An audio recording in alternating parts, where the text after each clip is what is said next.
Hi everyone, my name is Mikhail Rodin, and this is historical channel Proshloe, which means the past, and this is Crossroads II project. This is the virtual extension of the Crossroads of Continents, Cultures of Siberia and Alaska project. It took place at the end of the Cold War era and facilitated collaboration between Soviet and American scientists. We are doing it in collaboration with archaeologists Igor Chichushkov and Ivan Semyan. Today we will talk about horse domestication from the point of view of archaeozoology. Dr. William Taylor will talk about how we can tell from horse bones whether a horse was used under a saddle. Is it true that Indo-Europeans conquered Europe on horseback? Who were the Botai people, horsemen or horse hunters? My name is William Taylor. I'm an assistant professor and curator of archaeology at the University of Colorado. And I'm an archaeozoologist, so I study skeletal remains of animals from archaeological sites. I have a focus on the question of animal domestication, and I spend most of my time studying horses. In what regions do you work? These days, I actually have the chance to work in a lot of different regions of the world. Most of my experience comes from Mongolia. I've had a chance to work in areas of China, Central Asia, and more recently, I've also been able to work in kind of horse country in the Americas. Mostly here in North America, the Great Plains of Western United States, but also, we have a project in Argentina. How far back in time does the problem of horse domestication go? This relationship between people and domestic horses, it's a very different one, depending on what time period you are and which part of the world you are. So in places like Russia, this is a very ancient relationship that might stretch back several thousand years.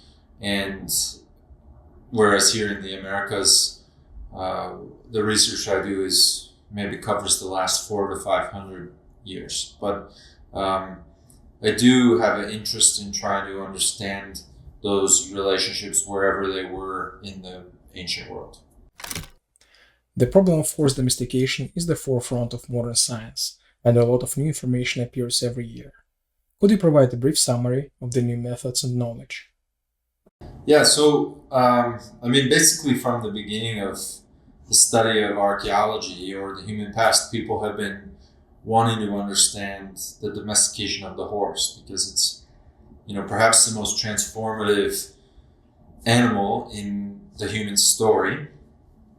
And the question from the beginning has always been, how do we actually trace domestication? What is domestication? And if we're archaeologists who don't have, camera recordings of the ancient world, what do we actually look for? So from the beginning, archaeologists have been very creative about ways that domestication or even just relationships with people might be translated into something that we can see.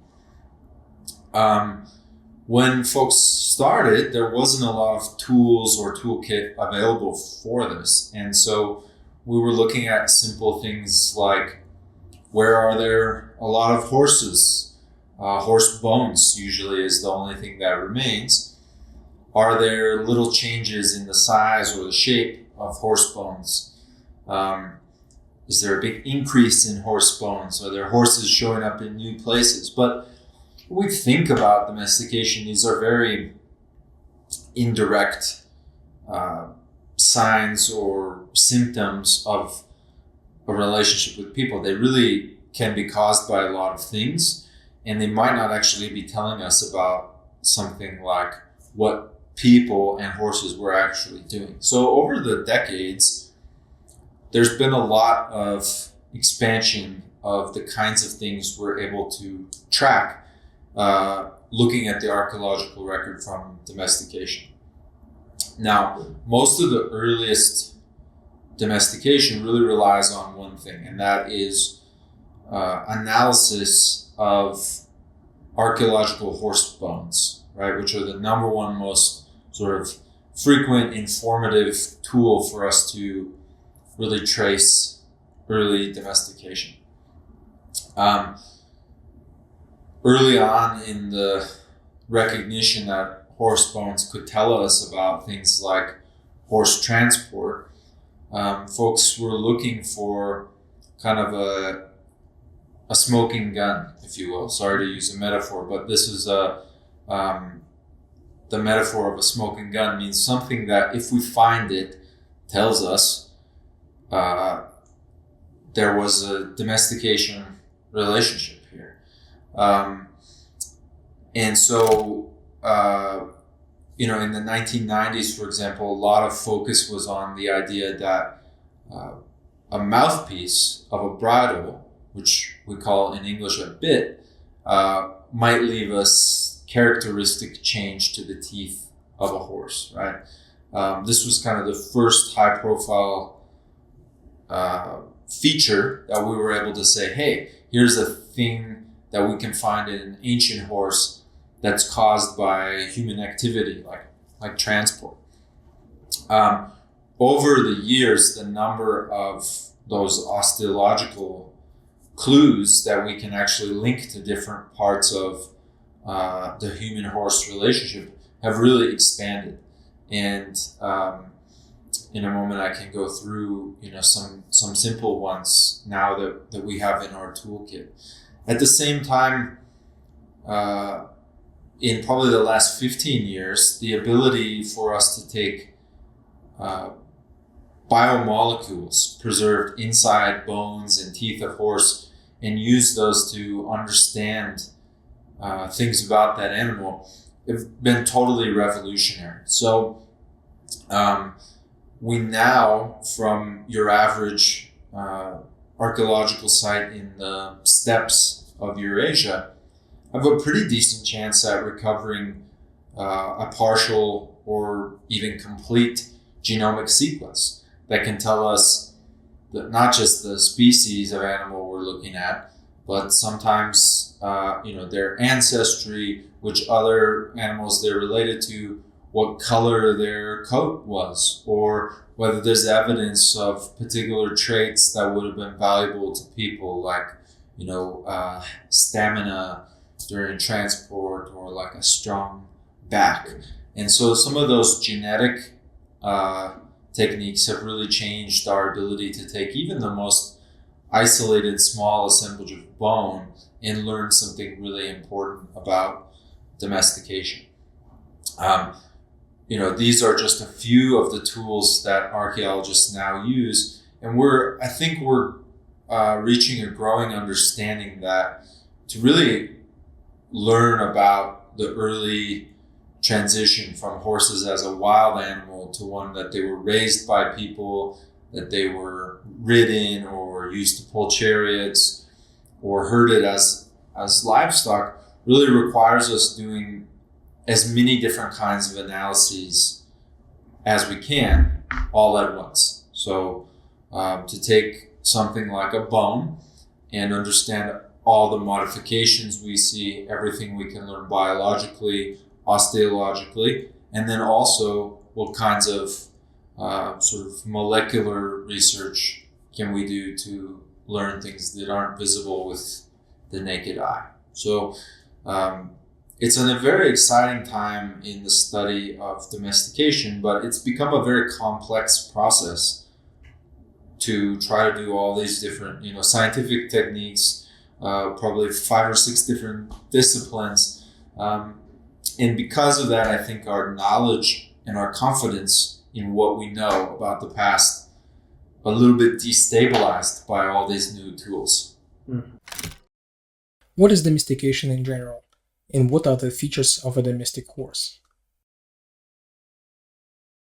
Yeah, so this is a kind of an existential question for archaeologists, right? Because there's so many things lumped in together, combined together with when you say domestic animal, everyone's bringing in ideas from their own life and their own experience. In the past, people maybe thought of domestication as a yes or no, a kind of there are some domestic and there are some wild animals. Now we understand that domestication is both a continuum and a process, right? So there are wild animals here in North America that have very extensive management by government agencies here. At the same time, there are domestic animals that we call domestic in some place like Mongolia, which live a very free ranging life, right? So ultimately, when we're looking for domestication in the ancient world, we're looking for a few things. I think we're looking for an increase in the control that people exert over the lives of an animal. Oftentimes, as archaeologists, we actually define this as control over their reproduction specifically, right? And so things like controlling the breeding of an animal, maybe castration or some other, more specific interference. But in my view, actually, that specific control over reproduction, it's just another point on the continuum. With horses, really what people are most interested in is understanding their role as either a transport animal or livestock. And I think that it's very possible to use animals for transport without significant control over their reproduction, right?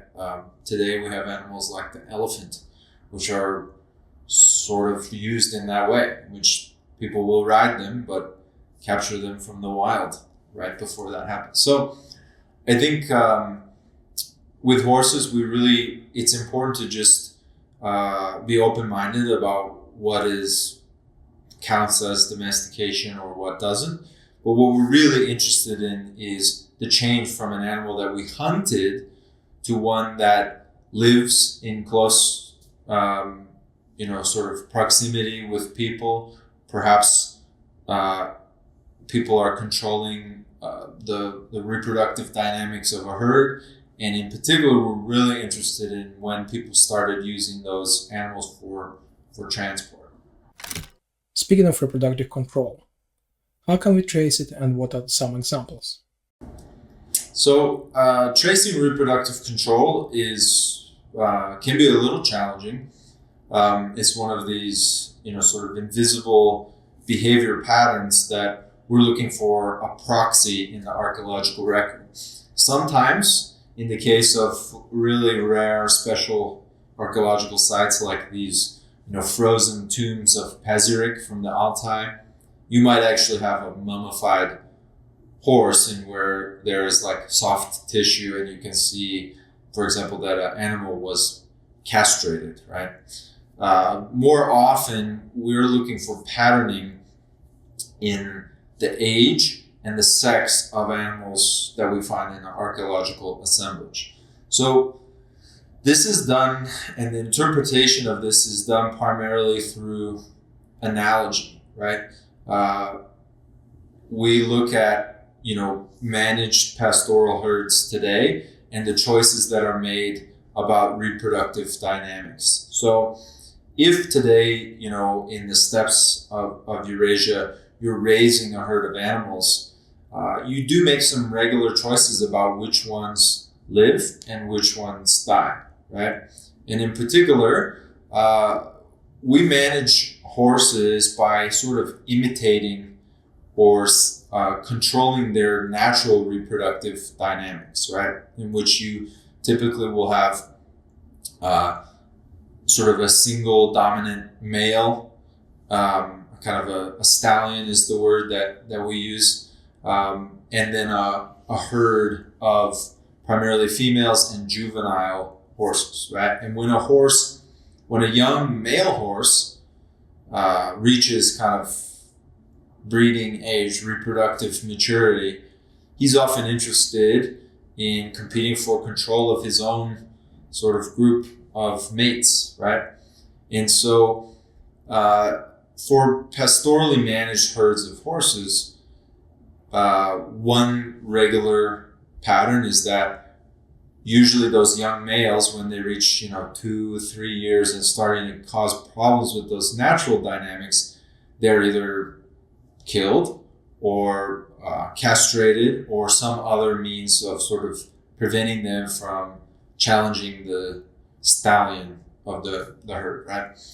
At the same time, pastoral horse herders don't want to kill young, reproductively viable females, right? I mean, if you do, you're reducing the ability of your herd to reproduce for the next year, right? And so when older animals are killed, they're usually over the age of reproductive viability. So that might be, depends on the animal, but might be around, 15 years or so.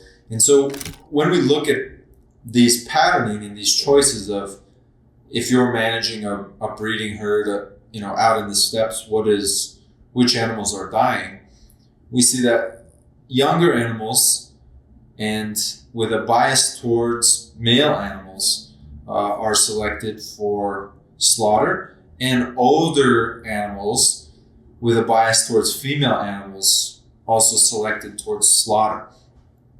Whereas the healthy ones, those especially at a breeding age of between sort of 3, 4 to 15 years, are really not going to be selected for slaughter in these kind of situations. So we look for that, and this type of patterning is actually a pretty nice signature of reproductive control in the archaeological record, and tends to be when you've got assemblage of horses that people were eating or killing in the archaeological record, tends to match these patterns pretty well. The exception to that is when people were killing animals for some reason other than their food or subsistence choices. But that is probably the primary way that archaeologists look for evidence of reproductive control in archaeological assemblages, is by what's the age and the sex of the animals that are making it into the sort of the garbage pile. This means that big samples are needed to identify reproductive control. Where are these samples located and how do they differ from each other? I mean, one of the grand challenges of studying horse domestication is we almost never have a nice sample size, right? Once in a while we'll stumble into a beautiful assemblage where we've got hundreds or even thousands of individuals. Most of the time when we're looking at archaeological sites from horse cultures, we have a small handful of teeth or limb bones or this kind of things. The beautiful thing is even one bone can tell us quite a lot. But I do think you're right that if you really want to understand what's happening at a systematic level, we often do need a pretty wide range of material. We need horse remains that are well preserved enough that we can assess how old the animal was when they died. It's even harder to assess whether an animal was male or female unless you end up using emerging techniques like genomics. And there are very few cases where you would have a large sample to do this in high numbers. The other problem is that usually when you do have enough, like an extraordinarily large assemblage of horses, it's either for a specific ritual reason, that people selected a lot of animals to die here and they may not be reflecting those economic process, or there is another process involved, like the mass hunting of hundreds of individuals, and it may not have anything to do with domestication. So it's complex, and I think one of the important pieces of this story is most of the archaeological record that we really need to understand horse domestication is probably located in places like Russia, right? And in order to ask these big picture questions, we need to have lots of smaller assemblages sort of described, published, analyzed, and then look at the big picture, right? And I think so. It's an incremental process to understand these things. So, we have a paradoxical situation here. The remains of game animals can be found in large quantities, allowing to study the sex and age profiles. At the same time, domestic animals can be found only as single specimens, limiting the possibilities of studying reproductive control. Is it correct? Yeah, I think that's a good point. And one of the big questions with horse domestication is, why were they domesticated, and was there like a transition in how they were used over time? Often people have the assumption that horses started to be raised for meat, and then they were used for other things, culminating in like transport. However, some animals were not domesticated that way, and they might have from the beginning been used primarily for something like transport, right? And in cases like that, you might not get a lot of, individual horses ending up in the archaeological record in large samples, because they're very valuable for another purpose, such as, transport, and, they're not being primarily raised for their meat, right? And so the actual number of animals available for analysis may differ a lot depending on the social role of horses, rather than the importance of horses in terms of domestication. What sources for studying the process of domestication exist today?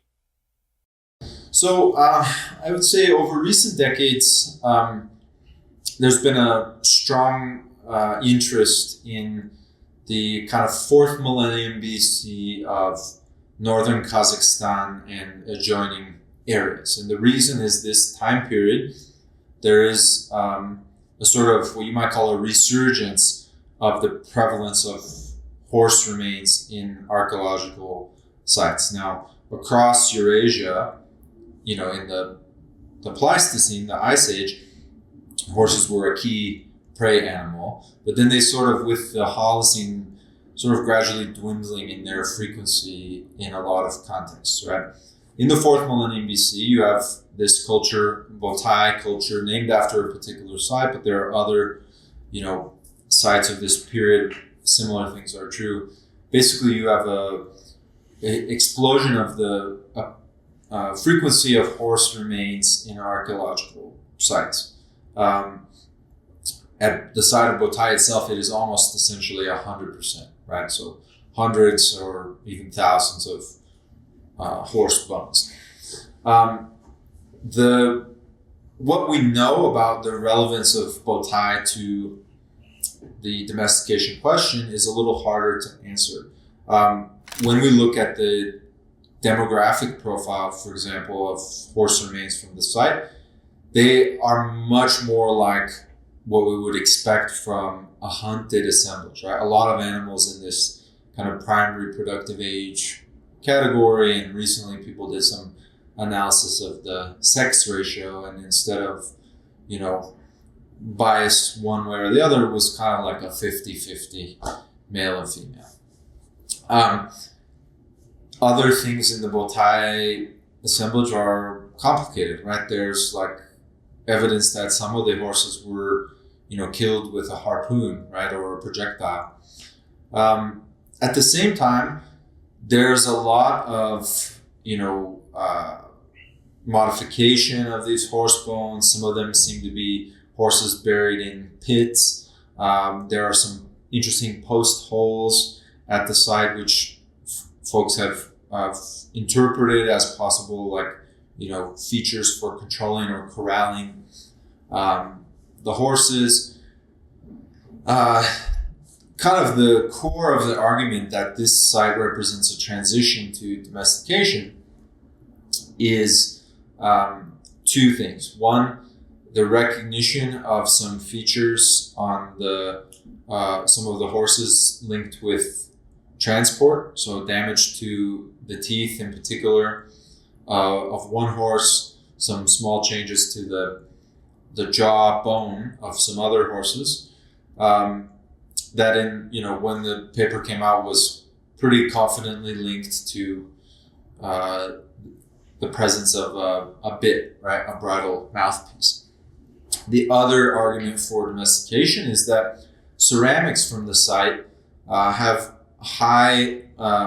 they have a particular isotopic configuration, which suggests that they held products that were processed horse remains. That piece of its own, not surprising when almost all the bones from the site are horse, but also that those horse remains represent the summer season.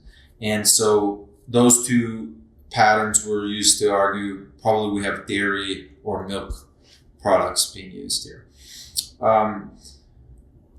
The third piece of the argument was that morphologically, we sort of looking at the skeletal remains themselves, the core piece of the argument, the third piece was that these are actually the ancestor of domestic horse and not one of the related taxa like the Przewalski's horse. The unfortunate consequence of doing DNA research on these horses showed that final piece was not true. In fact, identified all the horses at Botai as ancestors of what is today. What's the proper way to pronounce Przewalski, by the way? Przewalski. Okay. We always mispronounce it in English. So,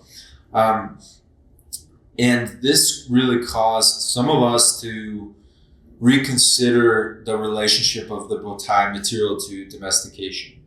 So recently, a colleague of mine and I had a look at the features argued to be related to bridling and damage from a mouthpiece of a bridle. And we argued that, in fact, some of these features are also found in Pleistocene wild horses from North America, and that we argue they have a developmental cause, right?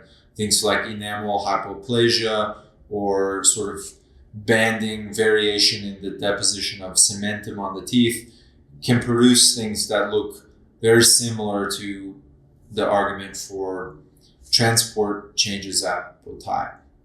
This was quite a controversial idea at the time. Now I think it's more of an open question as to whether Botai has a relationship with domestication or not. Because alongside this study, a new study published about the same time has shown that based on genetic sequencing of hundreds of horses from across Eurasia, it really looks like the very first ancestors of the domestic horse that we have today arose somewhere in kind of the westernmost steppes of Eurasia, the region probably somewhere between the Black and the Caspian Sea. But, to be honest, I think that region could be extended into the Urals or even westward a bit into Eastern Europe, somewhere in there, and very late in comparison to Botai, towards the end of the 3rd millennium BC, do we have the first genetic evidence of an ancestor for domestic horses. If that is the case, and these are, the origins of horse domestication are shifted westward and so much later in time, I think we have to ask the question as to what their original purpose was, because this is a matter of decades away from the first appearance of horses in archaeological sites as a transport animal, right? We see this in sites first of the, Sintashta culture, but then soon thereafter, including some of the, scholarship that you've done, across a very wide region within, a few, the earliest centuries of the second millennium BC, and they're clearly showing evidence of being used for transport. So I think now we have to ask, is there an earlier record, from this kind of what we often call the Black Sea steppes, right? The grasslands of sort of this region. Is there an earlier record of things like reproductive control of horses? Were there other processes, other uses of horses before they appear as a transport animal? And I don't think we have much of an answer to those questions now. So a lot more scholarship needs to be done, focused on, the Ural region, the Black Sea steppes, and obviously, it's going to take some time to really have a good archaeological basis to make these kind of inferences. And it's going to need a lot of the, not just osteology, but all the different, radiocarbon dating, DNA, all the different tools that we have available. But that's kind of the current, state of the discipline.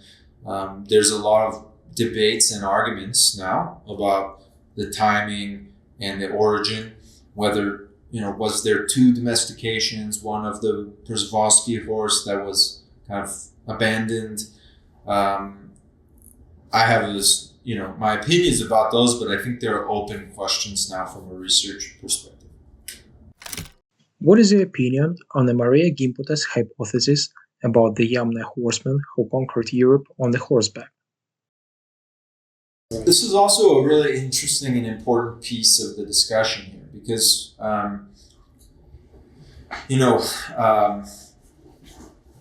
the Yamnaya and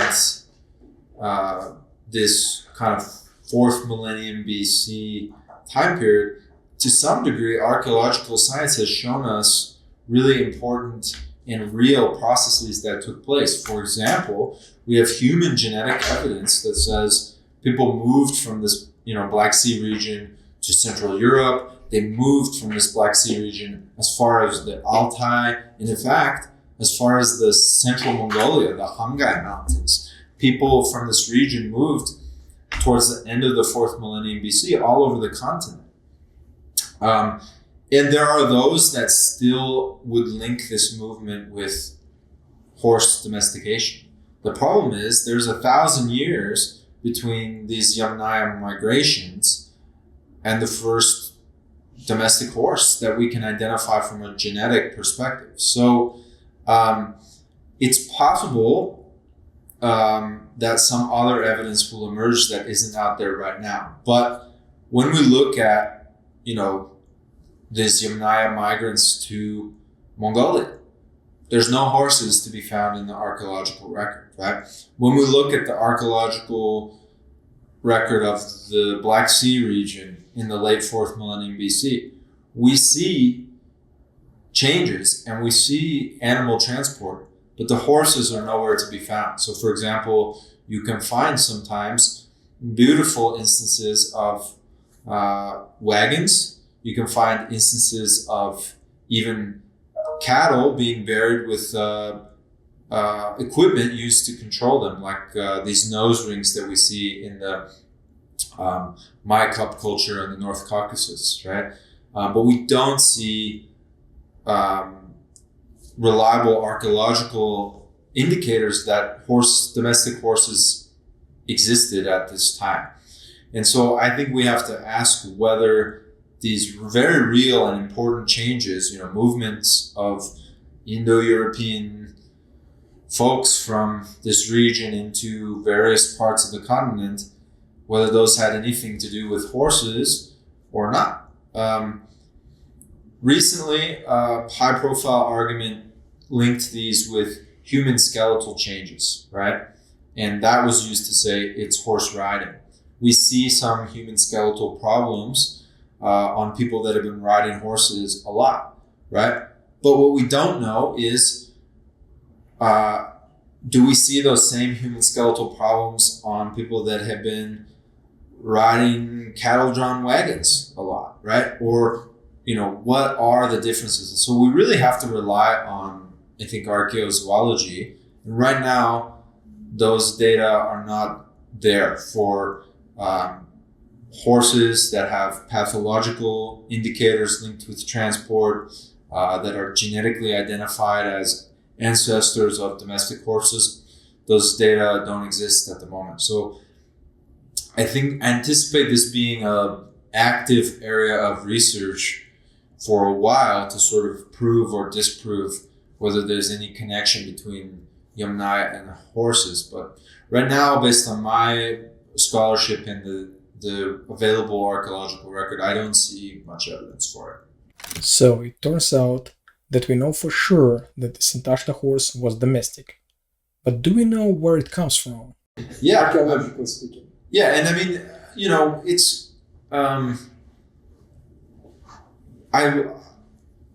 we look at the Sintashta culture, and I think we have a very archaeologically grounded starting point to look backwards, right? Mm-hmm. We've got a well-dated, well-researched culture with a clear evidence of horses being used for transport. You've got equipment, you've got wheels, you've got soon after we've got some assemblages like the ones you've studied, where we've got nice high quality animal paleopathology to say what.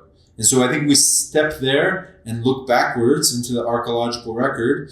We may find something interesting. It might be that it goes back a long time, and it might be that it goes back a few decades or a few centuries, right? And I'm not sure what the true answer will be. But I do think that the first place I would start looking, is Russia and the neighboring territories here. And I think there's a lot of exciting, research to do. You've spoken about beadware as a domestication feature. Could you please demonstrate what this looks like and how it can appear from contact with organic beads used before metal ones? Yeah, so I have here my little friend, a horse skull, and can you see this now in the... Probably a big friend. Yeah, so this is a modern horse here, not an archaeological one, but it will at least help us demonstrate some of these concepts. So when a horse is being used for riding, typically the mouthpiece of a bridle, I have one here, which we call a bit, will sit in this space here, kind of in between the premolars and the incisors here, right?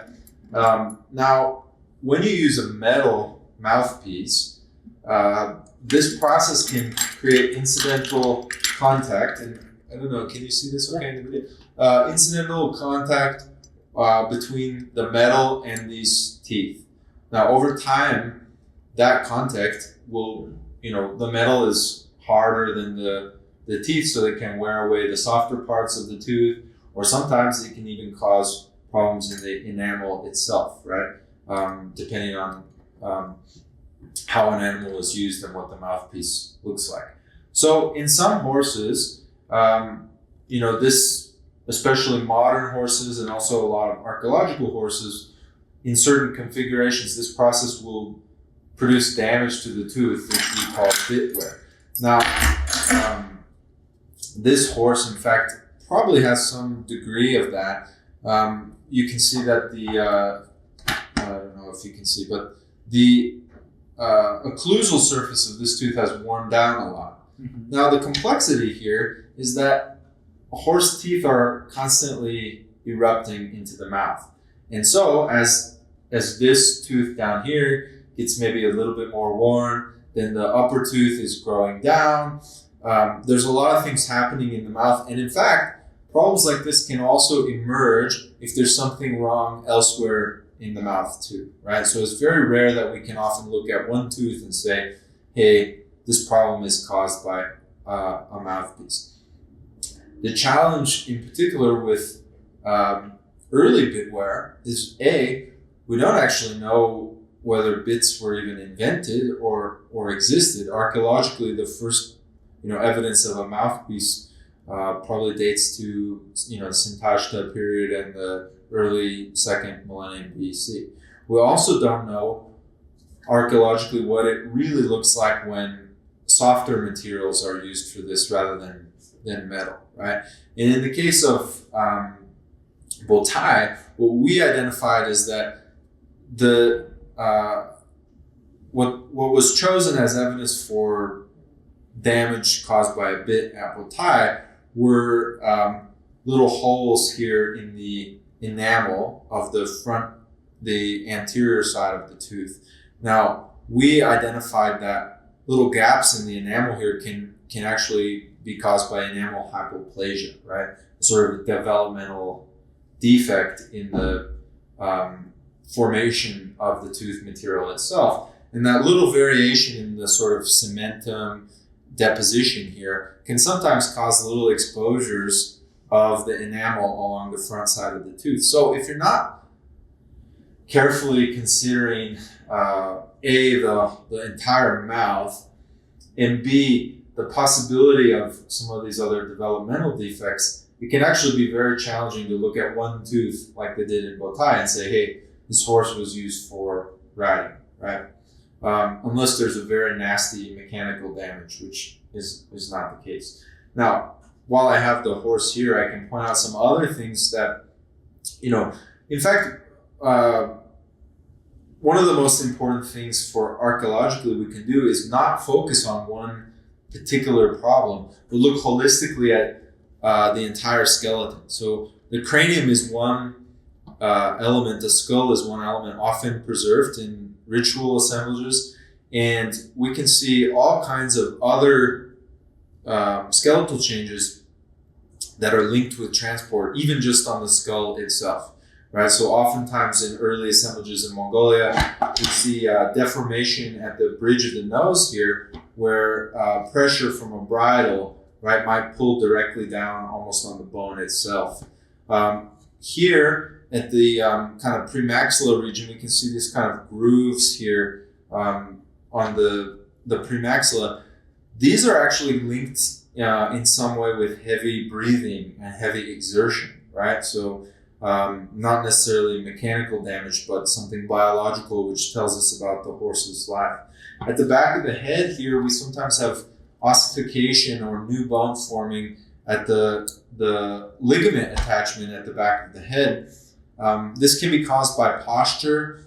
It can be, you see it in zoo animals, but it can also be caused by, processes related to riding, right? Like pulling a chariot or being used for mounted riding. These are just a few examples of the wide range of skeletal features linked with transport. And when we look at early domestication, we really want to look at the entire skeleton, as you and other scholars have started to do, to see all the different clues to equipment, exertion, life history, even things like diet, right? Nutrition.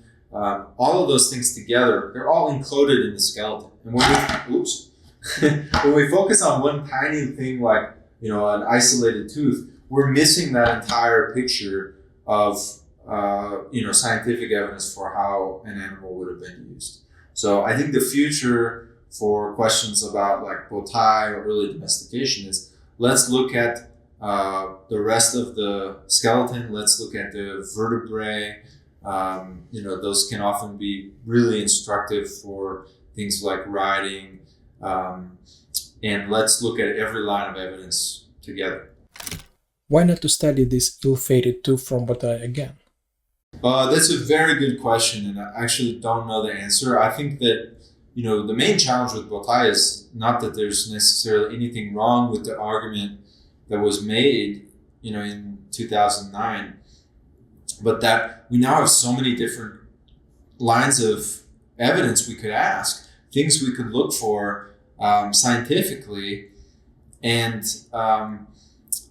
that material is just not really forthcoming for analysis. I don't know, at times, I've heard different stories about why that might be, but I think it's essential that we seek, if not the original Botai material, then other, similar time period, similar location material, and really analyze it from every perspective.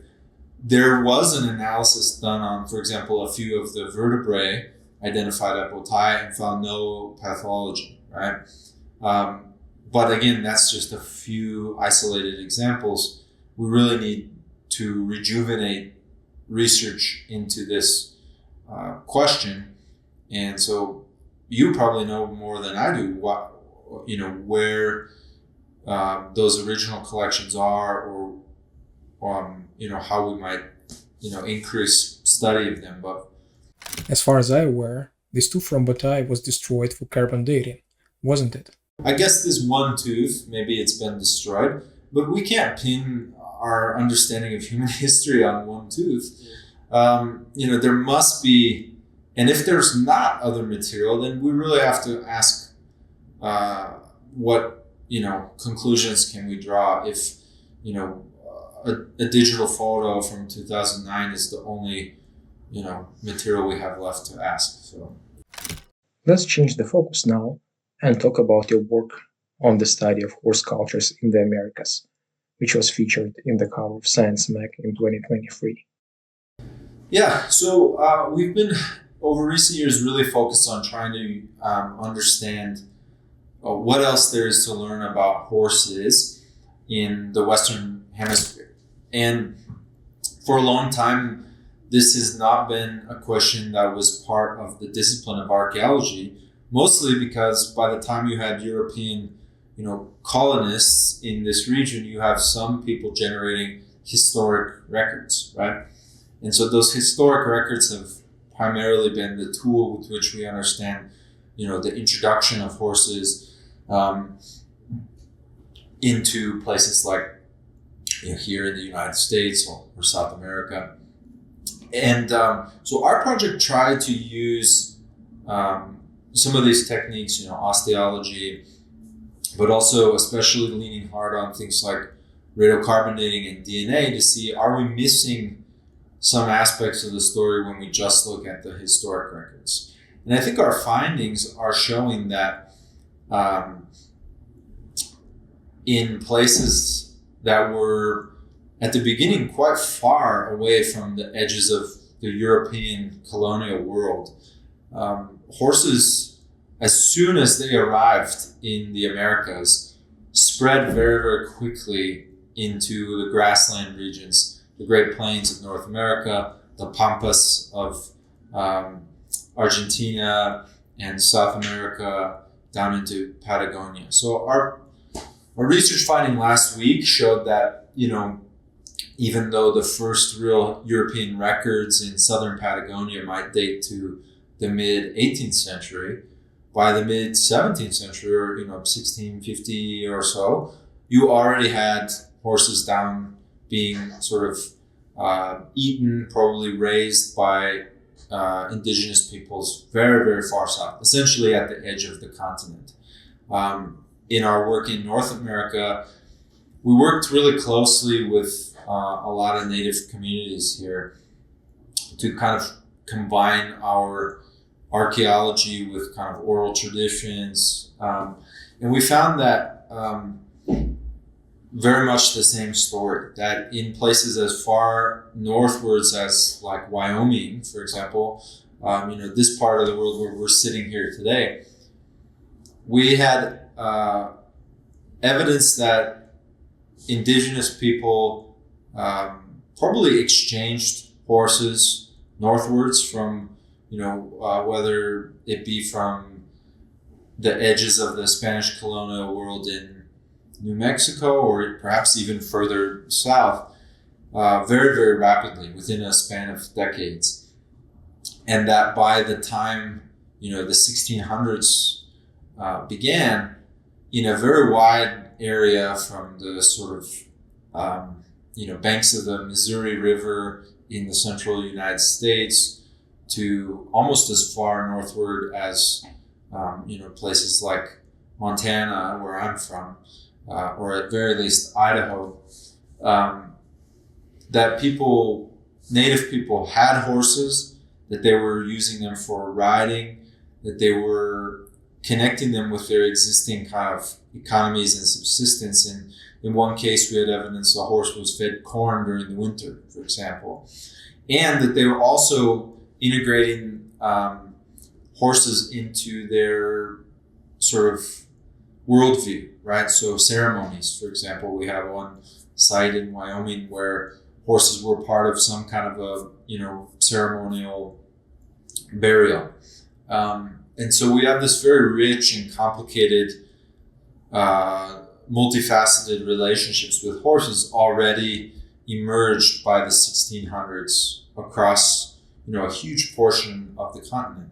And we never would have known these if we just looked at historic records, because there was no Europeans in these regions to write down an observation, right? And so I think it shows the power of using a kind of multi-methodological approach in archaeology, even during a period where you might think of it as historic, or what's the point of, doing this when we already have records, right? So there could be a lot more to learn in other parts of the world, even in later periods, through using these techniques, many of which were kind of developed to understand the early domestication. And it also brings to light the history of those people about whom historical sources are usually silent, like indigenous people. Is that right? Exactly. Europeans did not write about Native Americans. Yeah, and I think this is actually true almost across the world and across prehistory. It's like when people did write things down, it usually wasn't the horse cultures, right? They're usually nomadic, living in the grasslands, moving around a lot, leaving small archaeological signature. And so when we can apply these techniques to really elevate those that information back into the archaeological record, I think is very powerful. Concluding on this conversation, how similar do you think the practices of the Botai people and the natives of Argentina were in relation to horses? I mean, we don't actually know enough about what was happening in South America for me to answer that. That is a model that people have used, because if you look at the record from Botai, it's very complicated, difficult to make sense of. It's like there's obvious evidence people were hunting horses, right? And so nobody has really ever argued that whether or not that was true. The argument has always been there was a mix of hunting and also transport, right? Potentially riding horses. And that is clearly that was happening to some degree in historic periods in South America as well, because you also had horses proliferating into a landscape in which they were filling like an empty niche, right? So we had these huge feral herds of horses. In some cases, they were numbering in the hundreds of thousands or millions in some parts of North and South America. And so there was a role for horses as a hunted animal in some context. They were also being raised and herded, pastorally alongside that. I don't know. It's very hard to say to what degree we can envision this mixed riding and hunting idea as a model for like the initial origins of horse domestication, because the animal entering South America at 1600 and the animal, living in the steppes of Eurasia at, 2, 3, 4,000 BC, very different behaviorally, biologically, and a very different sort of relationship to people. I do think it's an important question to ask. My biggest point of skepticism here is really about the transport piece of things. I think we really need to build solid evidence that horses were used for transport before we start to consider a model that they were also hunting and riding. Because the truth of the matter is that across all of Western Asia, the primary, trajectory of transport, animal transport, looked a lot different than the model brought forward by Botai. It was very common in Mesopotamia to be using equids for transport, and at least by the 3rd millennium BC. Those were like donkeys, and even the kind of onager or wild ass being used to pull carts. They didn't even have a kind of bridle and bit configuration, right? They were in fact using a kind of a ring through the nose or the lip. And so I think we have a lot of much less regularly like riding them to herd animals, right? So I think we have a lot of steps before we can start to consider the idea of a mixed hunting and transport situation. In all the other contexts of early domestication, we have an agricultural society that is feeding these animals in addition to using them for transport. And so for me, it's very hard to envision a hard launch of domestication among pure, hunting society without some other gaps to be filled in that story about the technology, about the feeding, and some of these pieces. But you are quite right to be asking the question of, is there a model here, or are there different kinds of relationships that we can see in a place like South America, which might tell us about early domestication? And I think that type of comparison would be very fruitful if we can improve the archaeological record from Eurasia. Equus caballus is a domestic horse species by definition. Can wild horses in America be considered domesticated then? Is it still the same species? Again, this is why it's so good for us to sort of complicate our idea of domestication, because the answer is always going to be kind of yes and no, right? There are many populations even today of horse in the Americas who sort of live a free lifestyle as a wild animal.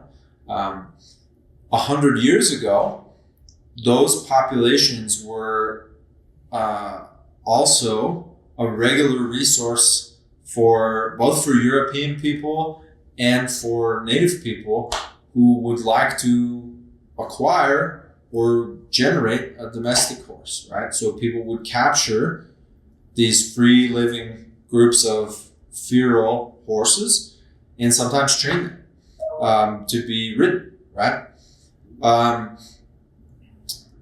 Sometimes they would do other things, earlier perhaps than 100 years ago, but sometimes folks would hunt them. Those relationships were complicated, and it's very difficult to call it yes, domestic, no, not, right? And they change over time. Now, a free-ranging, wild horse herd in a place like Colorado or Wyoming, they have extraordinary levels of reproductive control by the American government, So if you're taking an archaeologist's perspective, you might say, yes, domestication, clear reproductive control, right? So I think it's all quite difficult to answer, but it's interesting to look at all these different types of relationships and say, there's aspects of that are domestication and aspects that look really different.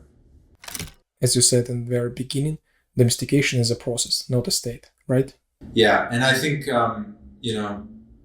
the human story is one of continual changes in our relationship with animals and plants, and how much control we are exerting. I don't think we've ever had more control over the plants and animals around us than we do now. So it's when we look back into time, we have to think about changes in those frameworks too. So.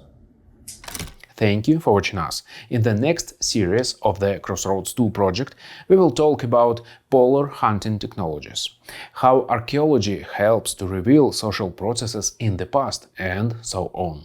My name is Mikhail Rodin, this was Proshloe channel and the Crossroads II project. Thank you for supporting our channel. See you soon.